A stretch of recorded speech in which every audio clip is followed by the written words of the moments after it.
Hey folks, today I want to show you how to patch a hole in drywall. So let's say you're at your house and something happens and you got a piece of drywall that's dented or you got a hole in it. Not good. Your landlord or if you live with your parents, they are really not going to be appreciative of this. So we're going to patch it. The first thing you need to do is get the right tools. So the tools you're going to need are a utility knife, sharp blade preferably, a drywall saw, or if you have an old Sawzall blade, reciprocating saw blade, maybe you can ask a carpenter for an old saw blade. This works really well too. You'll need a drywall knife, and this 4-inch one will work just fine. You could actually use a plastic one. They make kits that you can buy that have a plastic knife and some tape all in one kit. We're not going to do that. We're going to use tape and mud. We're going to need a drill with some drywall screws. Two more things you're going to need, folks. You'll need a pencil and a tape measure. What you need to do is you need to mark out this hole. We're going to make a square hole here that we're going to cut out and patch back in. We're only going to make it as big as we need to, but make it big enough where you're covering the hole and you don't have drywall that's kind of tore out on the back side. So I'm going to go 3 inches wide. I'm going to go 4 inches tall.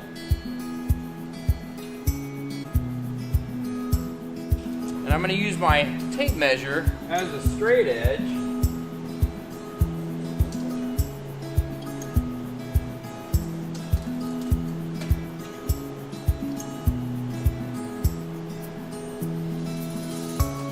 Now, if you have a square, that's probably a better route to go. Use your square to get 90-degree corners. But if you don't have one, you don't have to go and buy an extra tool. You can just use your tape measure, use the rigid side of your tape measure as a straight line. So now, the next thing we need to do is cut this out with our drywall saw or a blade. And what you want to try to do when you cut this out is if you can keep this all together in one piece, you can use this piece as a pattern to make the new piece. We're going to come in here.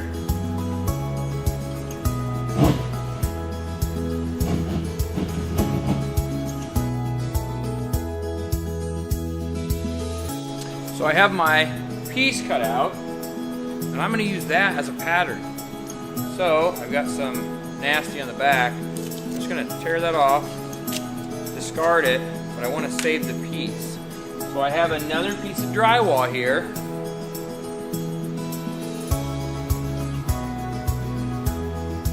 I'm going to use this as a pattern.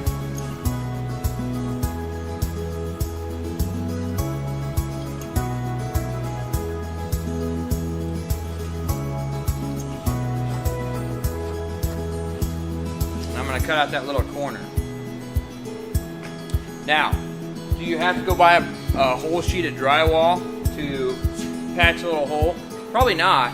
You could probably go to a home improvement store. Maybe you could go to your local lumber yard and say, hey, all I need is a 3-inch by 4-inch piece of drywall, and they probably have a scrap.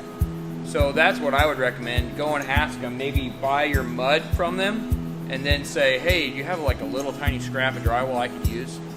The one thing you want to make sure of is that you are getting the same thickness as what your wall is. If you need 1/2 inch, then you make sure you ask for half. If it's 5/8, like on a ceiling, make sure you get the 5/8. So we'll go ahead and cut this out.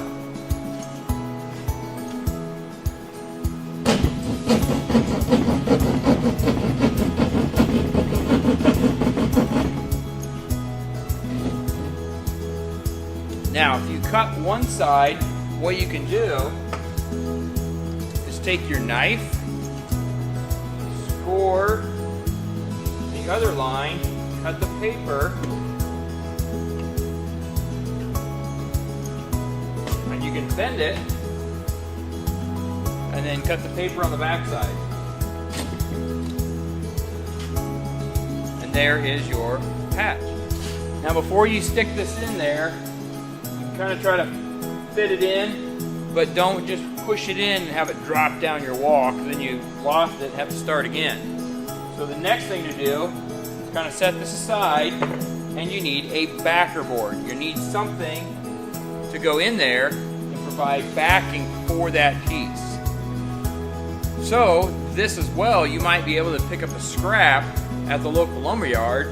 They might be able to give you something that's 6 inches long. And all we want to do is to provide a couple inches on either side that we can put a screw through, and it's going to hold that piece to make our patch. So I'm going to get my pencil and just make a mark, and I'm going to cut it right there.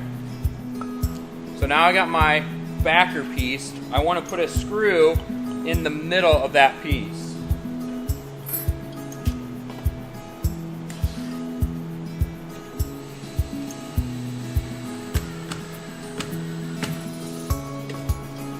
This screw allows me to hold it as I put 2 screws on either side of it. So I'm going to fish it in there. Now you can either go crossways, or I can go up and down. I'm going to go ahead and go up and down, because that provides me a little bit more area for backing. I'm going to grab my screws.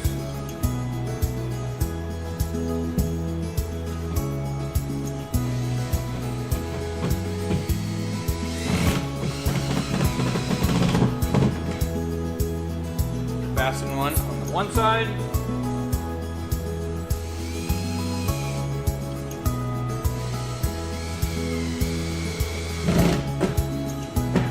Fasten on the other. Then I can remove my screw in the middle. Now with these screws, you want to make sure they're below flush in the paper, but not super deep. You don't want them sticking out past to where if you run your knife over it, you're going to hear a metal clang. Because that will cause troubles when you go to mud it. So now we're ready with our patch. We're going to go ahead and put it in there. If there's some spots you need to shave off, I need to shave off my corner a little bit. You can take your saw, just kind of brush that off. You can take the back side of your saw and kind of shave that a little bit.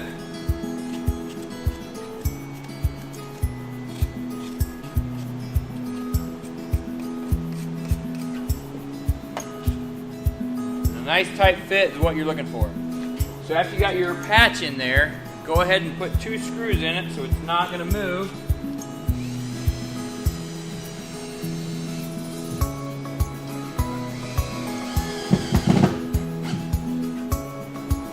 Then you're ready to start mudding. Now you can do this a couple ways. Since we have a small piece here, you could tape all the edges with an individual piece of tape. The other thing you could do is just put 2 overlapping strips on here. And that's probably what I'm going to do on this one. Now as you see, I have mesh tape. And you can cut that with your mudding knife.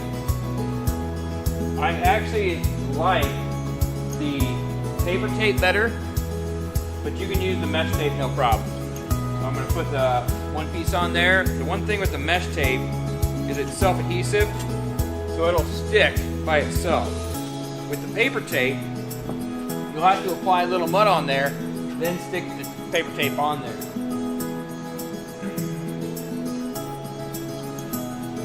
So I got my mesh tape on.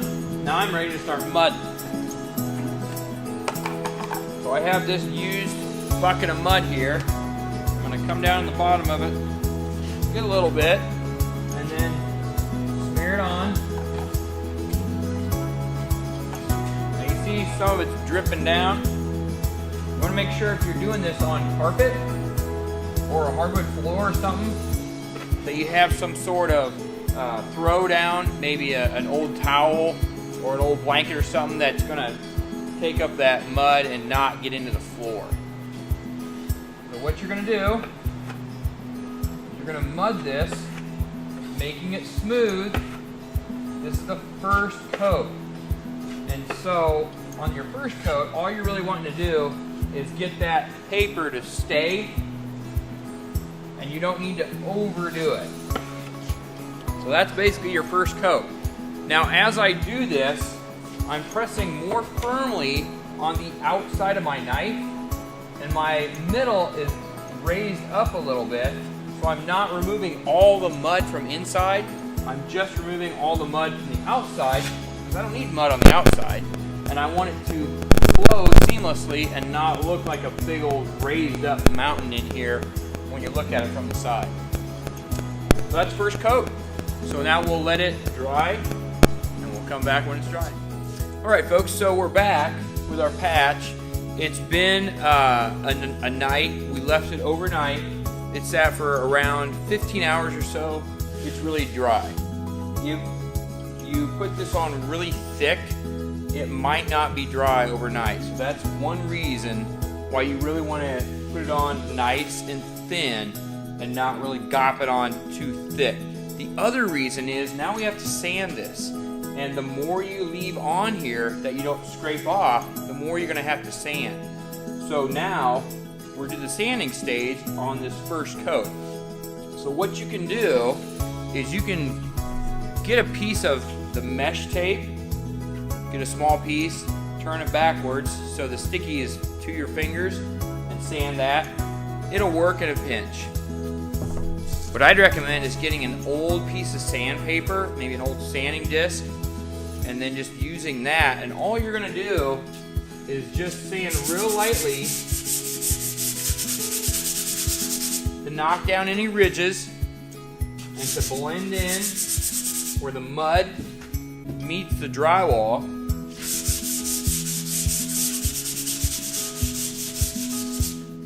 This sanding stage is not very labor intensive for sanding. The second part, after we coat the second coat and sand that, that's where you can get into a lot of sanding.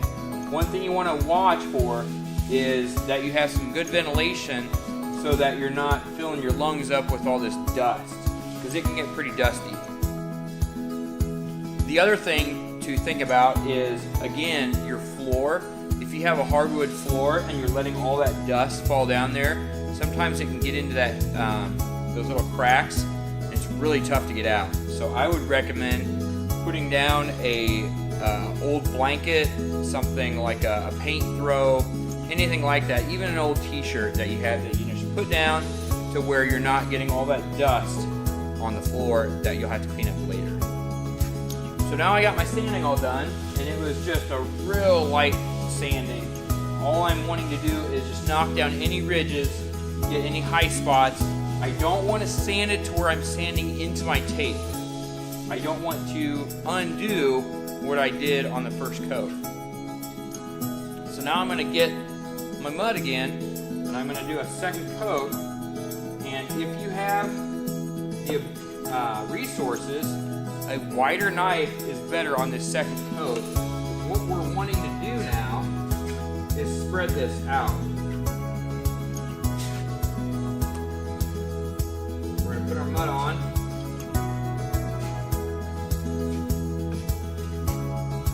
It's kind of tough to see on the video, but if you have any dry spots, any little dry pieces in your mud, those can really be tough to deal with because they'll leave streaks. So once you get your mud on here, we're going to try to widen it out. So we're going to go and put just a little bit of pressure over the middle, not a whole lot. And then again, I'm going to put more pressure on the outside than I have on the inside. I don't want to take all that mud off, but I also don't want to leave a whole lot of mud here on the outside. And I want to try to eliminate any ridges I have.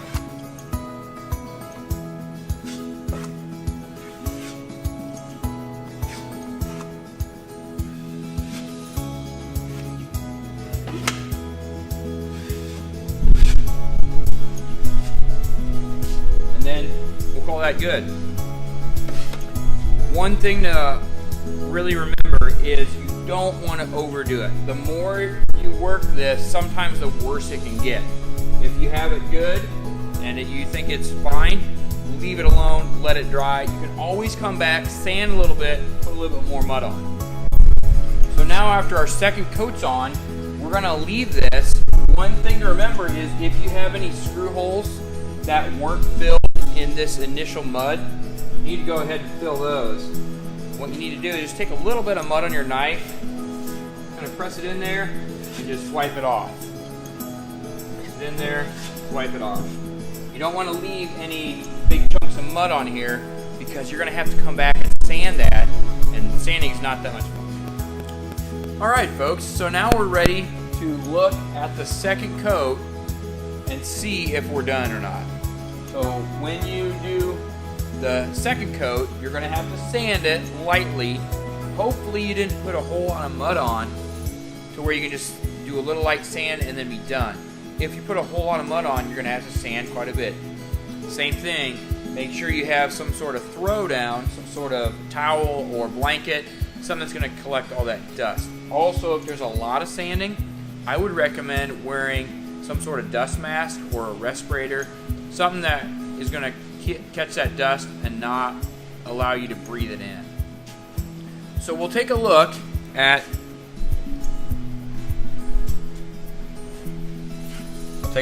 our coat, and we'll see that there's some ridges here we need to sand off. We're going to sand nice and light. We don't want to sand down and remove all that mud that we just put on it. We want to just sand it smooth so that way we don't see anything going on here and it looks just like a regular wall. So again, we'll use just an old piece of sandpaper and we'll sand any ridges and we'll sand the outside of it really gently. We don't want to really sand too hard and sand down past our mud that we want to stay on.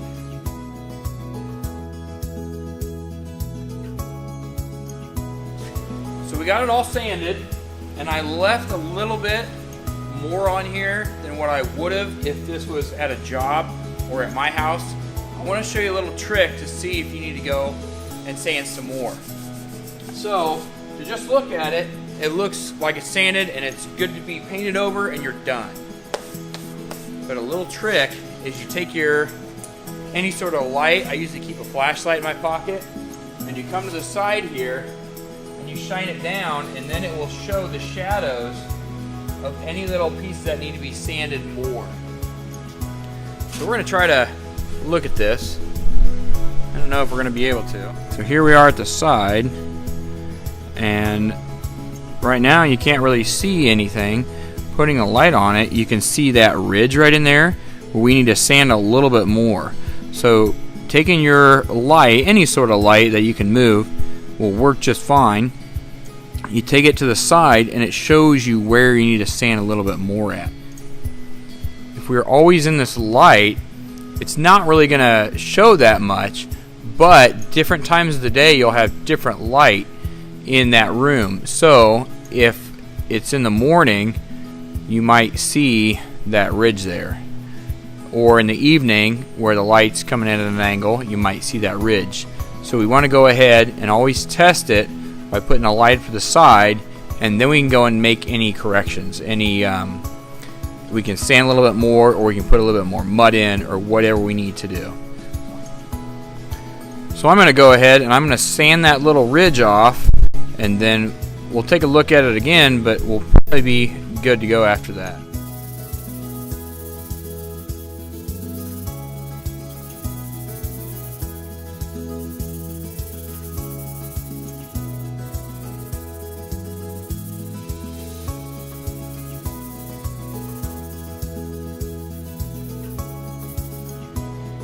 So now we're done with our patch.